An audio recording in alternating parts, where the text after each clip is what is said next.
एक बड़ा पुराना शेर मुझे याद आ रहा है कि अंधों की नगरी में आईने बेचने चला हूं मैं, न जाने क्या हो गया है मुझे। अरे ये दुनिया बहरी भी है, किसको बुला रहा हूं मैं। कुछ ऐसी ही बात हो गई है अभी के माहौल में। अगर आपने आज का अखबार पढ़ा हो तो अच्छी बात है, और अगर नहीं पढ़ा हो तो पढ़ लीजिएगा। और अखबार में लिखा हुआ है कि बिहार बोर्ड ने 2 फरवरी से इंटर की परीक्षा घोषित की है और 17 फरवरी के आसपास से मैट्रिक यानी कि 10th की परीक्षा घोषित की है। हंसी भी आई, आश्चर्य भी हुआ,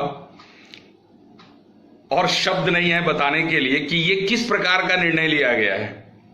एक खाना पूर्ति होती है ना, कि खाना पूर्ति जैसे जैसे आईआईटी की खाना पूर्ति हो गई, नीट की हो गई, उसी तरीके से ये लोग बोर्ड एग्जामिनेशन को भी एक खाना पूर्ति की तरह ले रहे हैं कि चलो ले लेते हैं। किसी ने इस बात पर थोड़ा भी ध्यान नहीं दिया कि बच्चों को जो समस्याएं हो रही हैं, जो बच्चे झेल रहे हैं, उसका थोड़ा हिसाब कौन ले। अरे किसी बड़े शहर में किसी बड़े लेवल की बात होती तो समझ में भी आता है। ये बिहार है और उस पर से बिहार में ग्रामीण क्षेत्र की स्थिति ऐसी है जहां पर ढंग से तो 24 घंटे बिजली नहीं रहती, इंटरनेट खाक रहेगा। और आप उस जैसे जगहों में जहां पर कि इंटरनेट की कोई सुविधा नहीं है, वहां पर आप ये उम्मीद लगाए बैठे हैं कि बच्चे ऑनलाइन की पढ़ाई कर रहे होंगे, और उसके बाद आप ये कह रहे हैं कि चलो भाई अब 2 फरवरी से एग्जाम ले लेते हैं। अंधे भी हैं और बहरे भी हैं, कुछ नहीं दिख रहा आप लोगों को। वो एक डायलॉग आया था ना, वो मिर्जापुर में, अरे ओ चचा, अरे ओ चचा, ना कुछ सुनाई दे रहा ना कुछ दिखाई दे रहा आपको, आप बस अपनी दुनिया में हो कि चलो यार मैंने समय पर बोर्ड का एग्जाम ले लिया, मैं कितना महान आदमी हूं। सही बात है। बच्चों का दर्द पूछेंगे ना तो मुझे मतलब क्या बोलूं, हंसी भी आ रही है और गुस्सा, मतलब मैं नहीं बोल पा रहा हूं।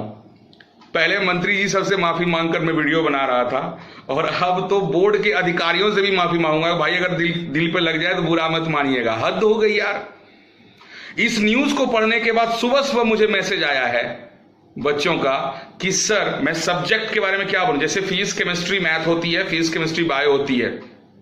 बच्चों ने लिटरली मैसेज किया कि सर बोर्ड में एग्जाम में क्या लिखेंगे सर, वो सब्जेक्ट तो अभी तक शुरू भी नहीं हुआ है मेरा। कई बच्चों ने कहा सर मेरा फिजिक्स तो अभी तक शुरू भी नहीं हुआ है। तो आप सोच सकते हैं कि कितने बच्चों के पास कितनी समस्याएं हैं। किसी बच्चे ने कहा कि सर पता नहीं बायो का सिलेबस कब खत्म होगा। ये मैं ओवरऑल बोल रहा हूं, मुझे नहीं पता बाकी सबकी क्या स्थिति है। तो आप ये समझिए कि बच्चा, अच्छा ये नहीं कि मतलब उनके टीचर्स ने उनको पढ़ाया नहीं है, उनके हो सकता है टीचर उनके पढ़ा रहे हैं पर वो नहीं पढ़ पा रहे हैं क्योंकि उनके गांव में ये सुविधा नहीं है। तो अब आपने इसके लिए क्या किया, आपने स्कूल को बंद रखा है, सरकारी स्कूलों को सो कॉल्ड आपने बंद रखा है, और पढ़ाई लिखाई भी आपने बंद रखा है क्योंकि आपको समय नहीं है ना वो मध्याह्न भोजन एमडीएम सबसे। टीचर लोग को तो बस आपने बना दिया है मजदूर, तो वो बेचारे लोग तो दिन भर खिचड़ी और चोखा बनाने में लगे रहते हैं, सब्जी खरीदने में, तो पढ़ाई तो हो नहीं रही है। आपने एक ऑर्डर बस पास कर दिया कि 2 तारीख से परीक्षा होगी, जनवरी में प्रैक्टिकल्स के एग्जाम होंगे, आप जानिए आपका काम जाने। और चलिए मैं आपकी बात को एक और नजरिए से देखता हूं, एक और नजरिए देखते हैं हमारे चचा जी का, जिन्होंने क्या बोला। भाई बोर्ड वाले चचा हैं, बड़े आ रहे हो चचा, जरा ध्यान से सुनिए। एक और मजेदार बात जरा सोचते हैं, उन्होंने ये सोचा होगा कि यार एग्जाम ले लेते हैं, सबको पास कर देंगे, जान छूटेगी। शिक्षा को अगर बर्बाद ही करने का ठान लिया है ना, तो चुल्लू भर पानी में जाके डूब के मर जाओ यार। अब खुद भी मरो ना, अपने बाल बच्चों को भी मार दो, क्योंकि उनको भी ऐसी दुनिया आप दे रहे हो जहां पर वो सर्वाइव नहीं करेंगे। घटिया आदमी, घटिया सोच, घटिया फितरत, एकदम लगे पड़े हैं कुछ भी करने के लिए। किस एंगल से आपने एग्जाम घोषित कर दिया।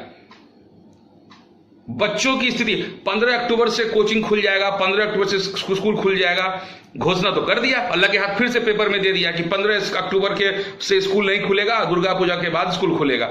मतलब कुछ भी बना के रख दिया है। कोई भी न्यूज जब मन आता है जो बोल देते हैं, चुनावी मुद्दा बना दिया है ताकि लोग वोट दे दें, ये कर दें, वो कर दें, पता नहीं क्या कर दें, किस हिसाब से आपने। और सबसे बड़ी बात एक और चीज है कि मान लिया जाए कोई बच्चा ऑनलाइन नहीं पढ़ पा रहा है, उसके पास पैसे नहीं है, वो गरीब आदमी का बच्चा है, उसने बड़ी मुश्किल से कुछ पैसे जमा करके अपने आप को मैनेज किया था कि वो पढ़ लेगा, पर वो भी स्कूल उसकी या उसकी कोचिंग बंद है। तो आपने एक सरकारी तंत्र होने के नाते क्या व्यवस्था की क्या आपने 10-10 बच्चे को बुलाकर पाली वाइज पढ़ाने का कोई जिम्मा नहीं उठाया? आपकी भी जिम्मेदारी बनती थी।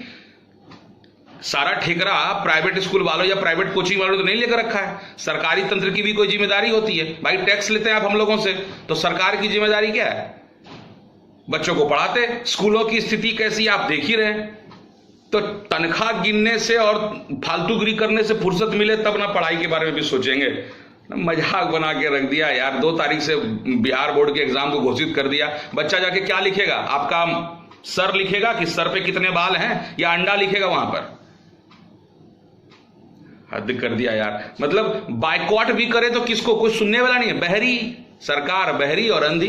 अंधों की दुनिया में आईने बेचने चला हूं मैं, न जाने क्या हुआ है मुझे। अरे ये दुनिया बहरी भी है, किसको बुला रहा हूं मैं?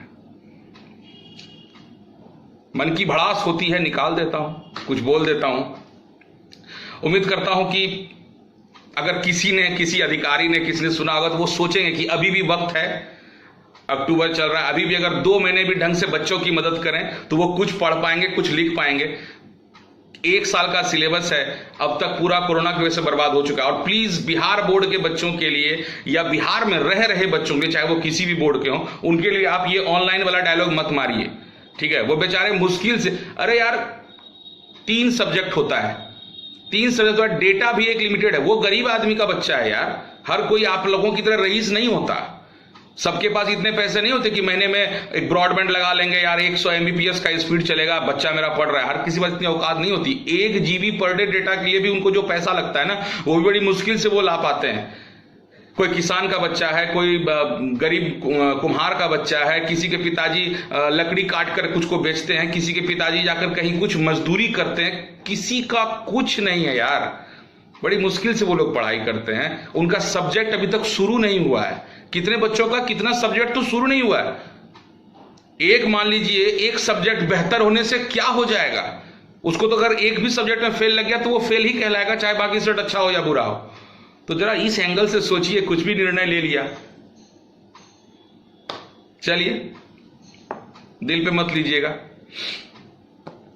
बच्चों अब जो भी है, क्या कहा जाए, मान लीजिए कि सरकार ने निर्णय दे दिया है तो करते हैं कुछ। पढ़िए। मैं कोशिश करूंगा कि आपके बाकी सब्जेक्ट में भी आपकी किसी तरह से मदद करूं, कम से कम क्वेश्चन प्रोवाइड करके जहां तक हो सके आपकी मदद करूंगा। फेल नहीं होना है यार। बेशर्मों की नगरी में रहते हैं हम लोग। बेशर्म वो भी हैं और बेशर्म वो भी हैं जिन्होंने पैसे लेकर पढ़ाए नहीं आप लोगों को। चलिए, हैव अ नाइस डे।